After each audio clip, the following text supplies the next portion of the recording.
ഇത്തവണ നിയമസഭാ തെരഞ്ഞെടുപ്പിൽ വേങ്ങര വിടാനൊരുങ്ങി കുഞ്ഞാലിക്കുട്ടി. മലപ്പുറത്ത് മത്സരിച്ചേക്കും. വേങ്ങരയിൽ PMA സലാം മത്സരിക്കുമെന്നാണ് സൂചന.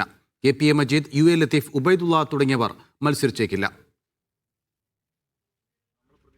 1982 PK കുഞ്ഞാലിക്കുട്ടി ആദ്യമായി നിയമസഭയിലേക്ക് മത്സരിച്ച് വിജയിച്ചത് മലപ്പുറം മണ്ഡലത്തിൽ നിന്നായിരുന്നു. പിന്നീട് 4 തവണയും മലപ്പുറത്ത് നിന്ന് നിയമസഭാംഗമായി.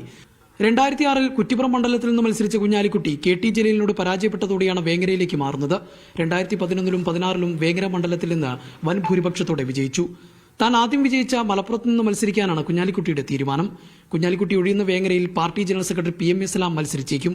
വള്ളിക്കുന്ന് സീറ്റിലും PMA സലാമിന്റെ പേര് കേൾക്കുന്നുണ്ട്. KPA മജീദ് മത്സരരംഗത്ത് നിന്ന് മാറിയേക്കും. അങ്ങനെയെങ്കിൽ തിരൂരങ്ങാടിയിൽ യുവാക്കളെ പരിഗണിക്കണം എന്നാണ് ആവശ്യമുയരുന്നത്. മുസ്ലിം ലീഗ് ദേശീയ സെക്രട്ടറി ജയന്തി രാജന്റെ പേരും ഉയർന്നു കേൾക്കുന്നുണ്ട്. P. അബ്ദുൽ ഹമീദ് വള്ളിക്കുന്നിൽ നിന്ന് മഞ്ചേരിയിലേക്ക് മാറാനാണ് സാധ്യത. വള്ളിക്കുന്നിൽ മണ്ഡലത്തിൽ നിന്ന് തന്നെയുള്ള PK നവാസിന്റെ പേര് ഉയർന്നു കേൾക്കുന്നുണ്ടെങ്കിലും താനൂരിലും നവാസിന്റെ പേര് പരിഗണനയിലുണ്ട്.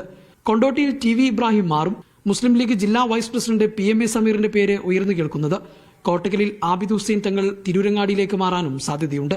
സ്വന്തം മണ്ഡലങ്ങളിൽ നിന്നുള്ളവരെ അതേ മണ്ഡലങ്ങളിൽ പരിഗണിക്കണമെന്ന ആവശ്യവും ഉയരുന്നുണ്ട്. ഇതുമായി ബന്ധപ്പെട്ടുള്ള പ്രാഥമിക ചർച്ചകളും ആവശ്യങ്ങളും മാത്രമാണ് ഇപ്പോൾ ഉയർന്നിട്ടുള്ളത്. വരും ദിവസങ്ങളിൽ ബന്ധപ്പെട്ട കൂടുതൽ ചർച്ചകൾ നടക്കുമെന്നാണ് സൂചന.